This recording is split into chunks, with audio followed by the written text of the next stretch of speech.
Nos avisaron que llegaría, que debíamos reorganizar el hospital y prepararnos. Así, vaciamos las guardias, cancelamos todos los turnos que no eran urgentes, pasamos a cita telefónica o por video a los turnos que sí eran urgentes. Cancelamos todas las cirugías que no fueran esenciales y vaciamos los quirófanos. Los reconvertimos en unidades de cuidados intensivos. Agregamos camas en cada rincón del hospital donde se podía agregar. Nos preparamos para la guerra con un enemigo invisible que sabíamos que venía inexorablemente, pero que no podíamos ver. La sensación al ver los pasillos vacíos del hospital era la misma que sintieron mis abuelos o mis antepasados cuando esperaban en la trinchera la llegada del enemigo durante la guerra. Recuerdo todavía el nerviosismo al esperar el primer resultado, que dio positivo.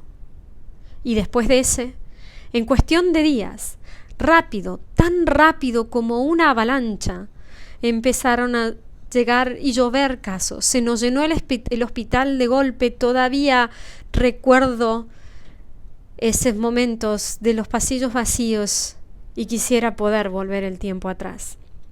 Las radiografías de cada paciente venían de a decenas, todas con el mismo resultado: neumonía bilateral aguda, neumonía bilateral aguda.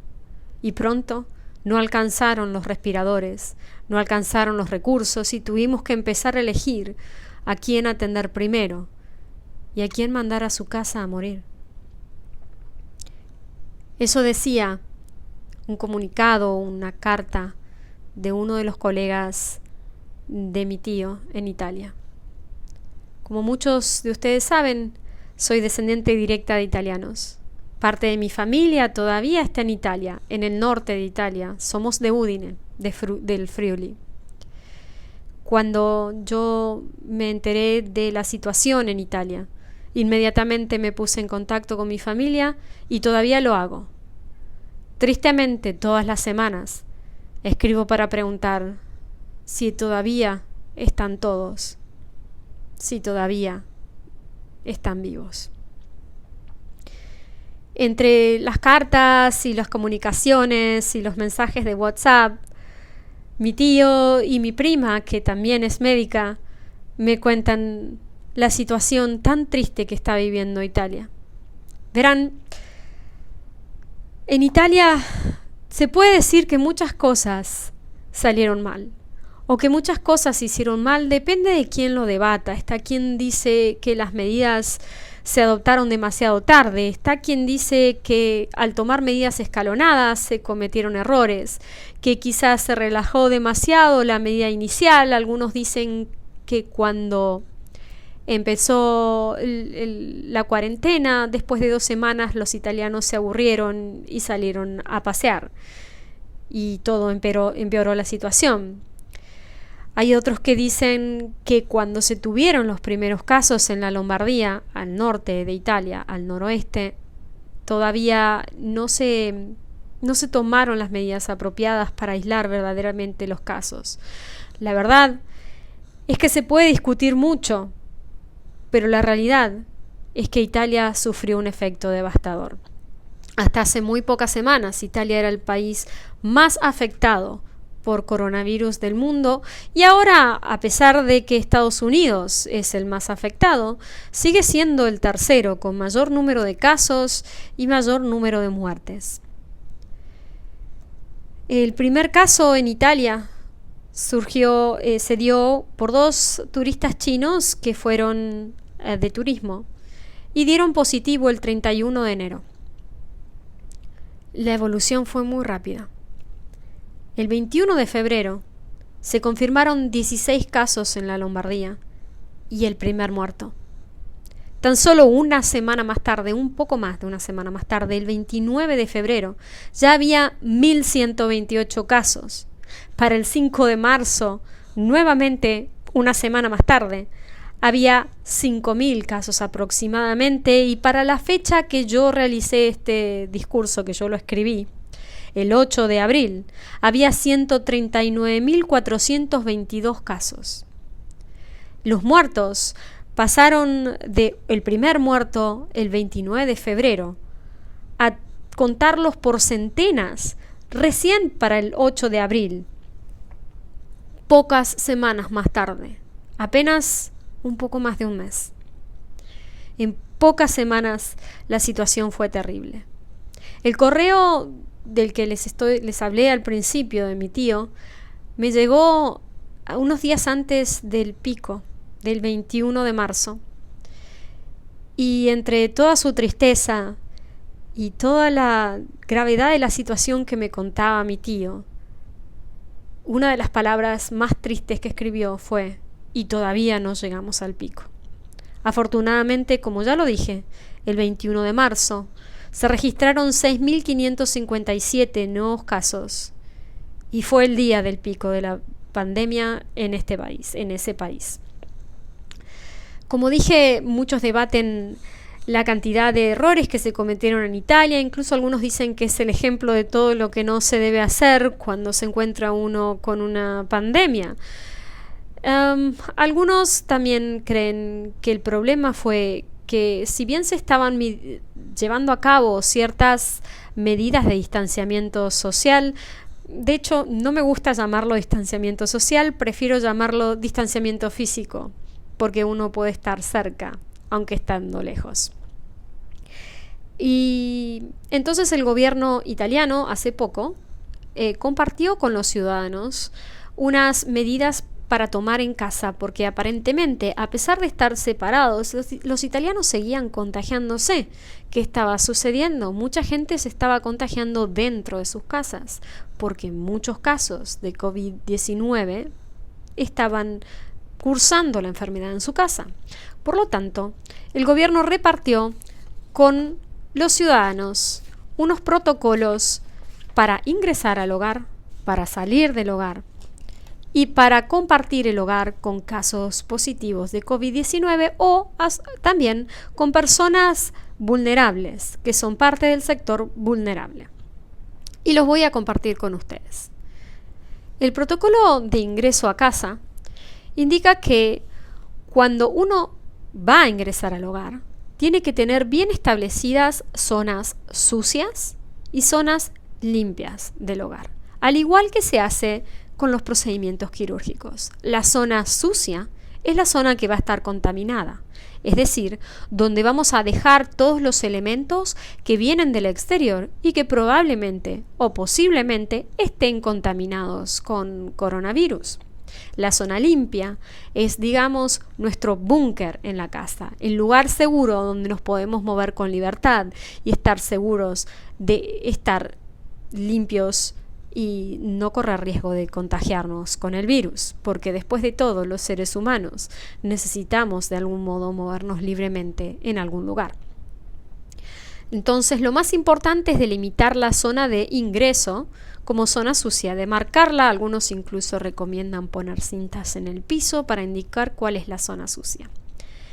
Cuando ingresamos, lo primero que tenemos que hacer es no tocar nada e inmediatamente quitarnos los zapatos, limpiar las patas de nuestras mascotas si las hemos llevado a pasear, para asegurarnos de que no lleven en sus patas virus, el coronavirus.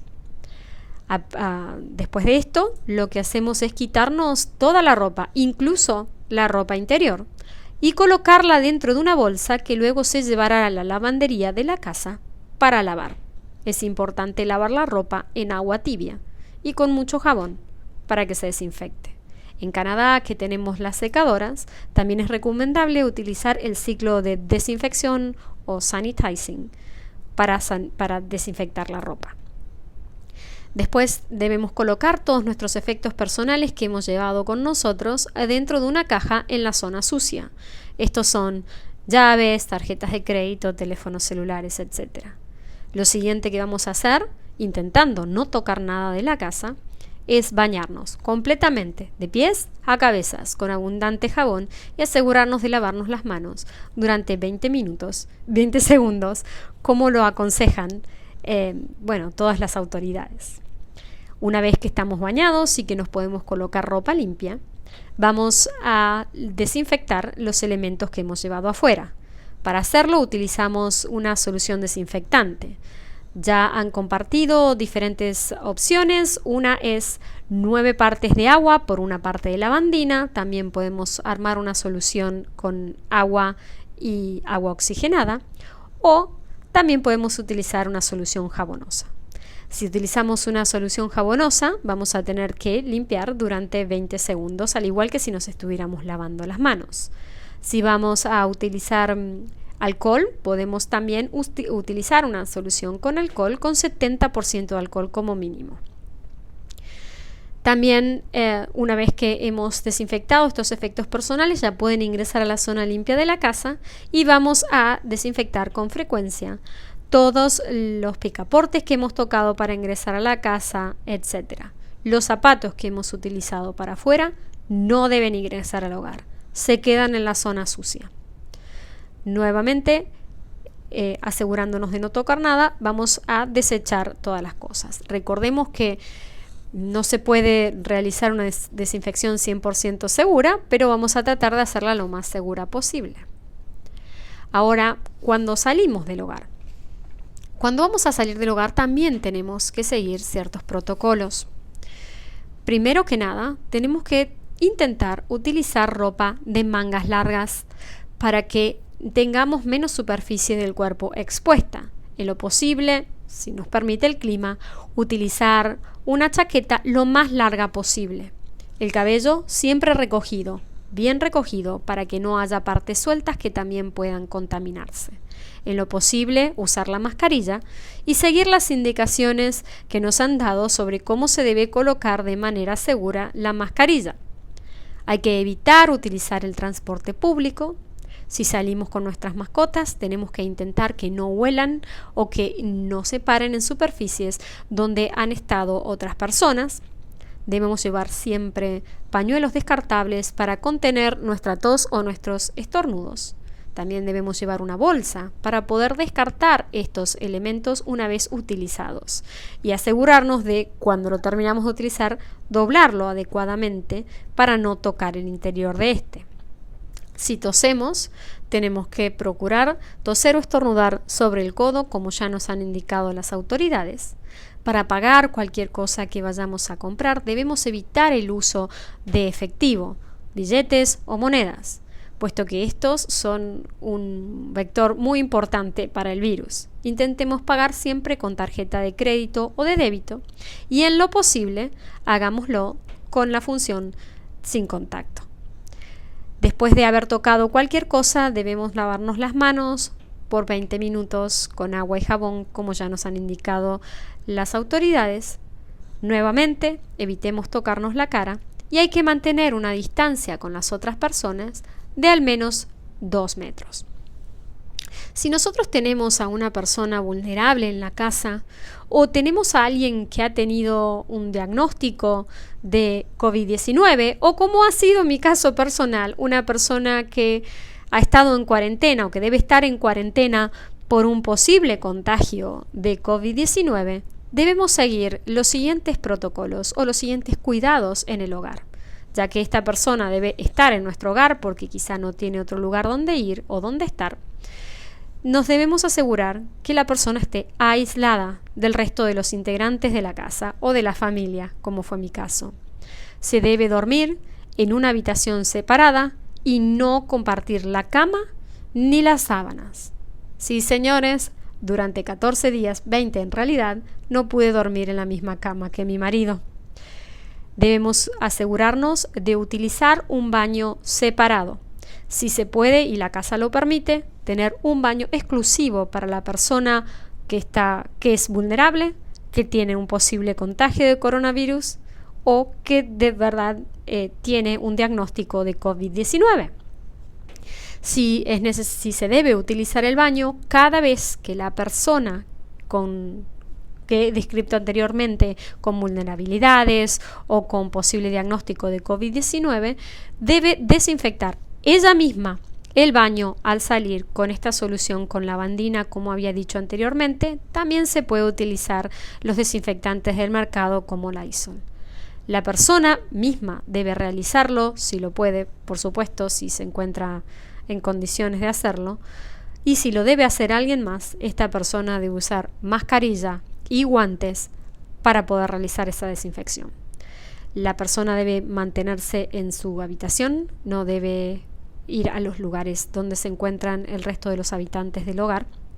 No se deben compartir toallas, utensilios de cocina, vajilla, absolutamente nada con la persona que tiene vulnerabilidades o un posible diagnóstico de COVID-19. Se debe desinfectar diariamente todas las superficies de alto contacto. Se debe lavar la ropa. Para lavar la ropa de la persona que tiene un posible diagnóstico de COVID-19 no es necesario separarla en el lavarropas, pero sí es necesario que la persona sea quien coloque la ropa en el lavarropas. Si lo debe realizar otra persona nuevamente porque nuestro enfermo de COVID-19 no puede hacerlo, la persona debe hacerlo con guantes y lavarse las manos después de haber colocado la ropa en el lavarropas y desinfectar las superficies del lavarropa. La persona con vulnerabilidades o con posible diagnóstico de COVID-19 debe mantener una distancia de al menos 2 metros con las otras personas en el caso que debiera salir, en lo posible no salir de su habitación.